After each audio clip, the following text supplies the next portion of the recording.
तो मुझे ओडिशा पुलिस 1360 गोटी पदवीर आपंकर एज रिलैक्सेशन को लेकिन वीडियो पोस्ट करी आज आर्टिकल आप देखिपारे जो थे आपर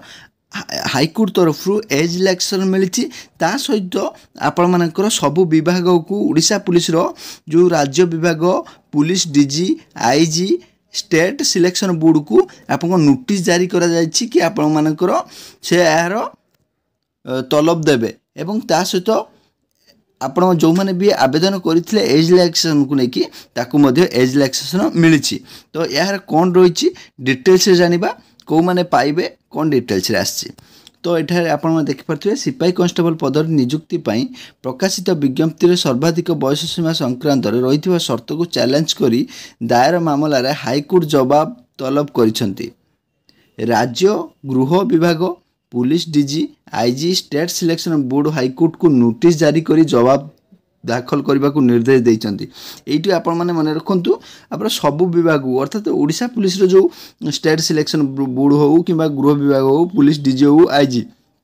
समस्त को मगा जाइए या फल बर्तमान जहाँ भी आप निर्देश मगा जापर जो रिकमेंड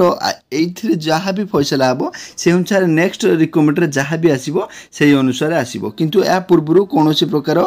तलब मगा जा नाला किंतु बारंबार केस फल ओडिशा पुलिस जब भी वैकेंसी बाहर सब हाईकोर्ट केस हो जहाँफल बर्तमान समस्त को विभाग समस्त को आपंकर तलब मगा जा सहित एसहित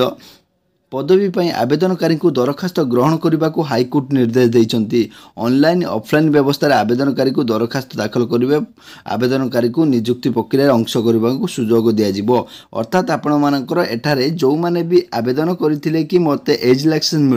मिलू बोली सेमान को वर्तमान एज रिलैक्सेशन मिलगला एवं सेमाने वर्तमान ऑनलाइन माध्यम चलती से कौन करेंगे या जो मैंने भी आवेदन करते एज रिलैक्सेशन से ऑनलाइन ऑफलाइन उभय बूथ वर्तमान एप्लाय करें एवं सेमानकर एज रिलैक्सेशन जो रही को निश्चित भाव 100% मिल जो मैंने आवेदन करते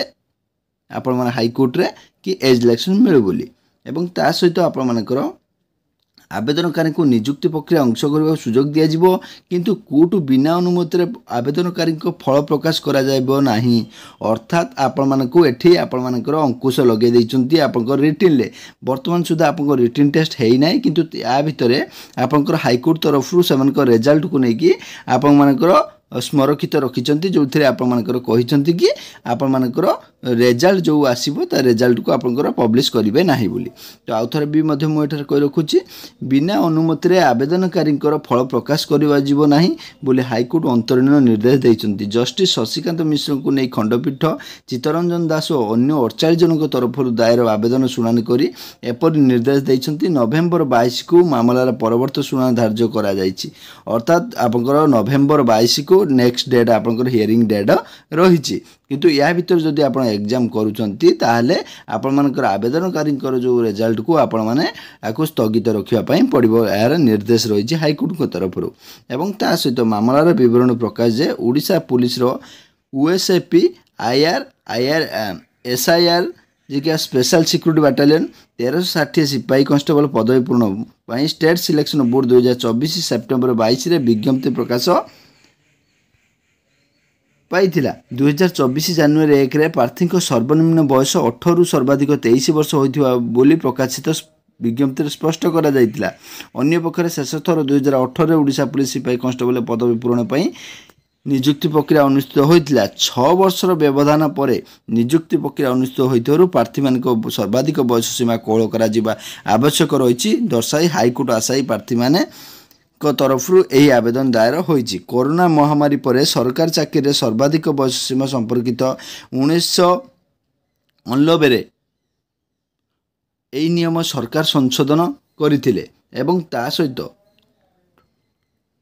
प्राय 3 वर्ष धरी कौनसी नियमित नियुक्ति प्रकाश अनुष्ठित हो नथिला। ये जो कोरोना समय जेहेतु वैकेंसी बाहरी नथिला कौन प्रकार 6 वर्ष पर बर्तमान बाहर से पिला बयस सीमा आवश्यक रही से पिला आवेदन करथिले किंतु सिपाही कांस्टेबल पद पर सरकार बयस सीमा कोहल न करबा द्वारा बहु योग्य प्रार्थी माने एथिरे नियुक्ति प्रक्रिया वंचित हेबे बोली आवेदनकारी तरफ दर्शा जायछि। नियुक्ति विज्ञप्ति रे संशोधन करी सर्वाधिक बयस सीमा वृद्धि करा जाउ बोली आवेदन उल्लेख करा जायछि। आवेदनकारी तरफ आईनजीवी राजीव रथ मामलार परिचालना करुले। अर्थात वर्तमान आपण मानकर जो माने भी आपण माने जो करिसंती हाईकोर्ट करिसंती आपनकर एज इलेक्शन पय समस्त को हाईकोर्ट आपण मानकर जो रही एज इलेक्शन मिलूँ एवं से ऑफलाइन ऑनलाइन माध्यम उभय माध्यम रे याको आवेदन करें एवं नेक्स्ट हियरिंग आप नवेम्बर 22 रे अछि एवं ता सहित सबू आपनकर जो विभाग रही पुलिस विभाग जोठू भी आपनकर पास हुए वैकेंसी ठू नहीं कि आपनकर जीरो ग्राउंड जोटा कि आपनकर जो सिलेक्शन बोर्ड करे समस्त को तलब मगा जाइए कौन पाई एज इलेक्शन दि जाए नहीं एवं प्रति थर आप जिते थर भी वैकेंसी बाहर प्रति थर ओडिशा पुलिस आपंकर हाईकोर्ट रे केस होउची या भितर आपंकर रिटन टेस्ट है ना किंतु जो माने केस करचंती से माने वर्तमान आपण मानकर रेजल्ट को स्थगित रखापी आप हाईकोर्ट अंतरीण निर्देश देइछंती। यह होची यह आपण मानक पई निहाती आवश्यक रही जेहेतु पिला मानक क्षेत्र में एज क्षेत्र में पिला माने बहुत आपण मानकर बयस बढ़ी जाइए नियुक्ति जेहेतु आसी नथिला सेति पई बहुत पिला माने अप्लाई करि परनाती यह फल रे बहुत पिला उपकृत हेइ परिबे।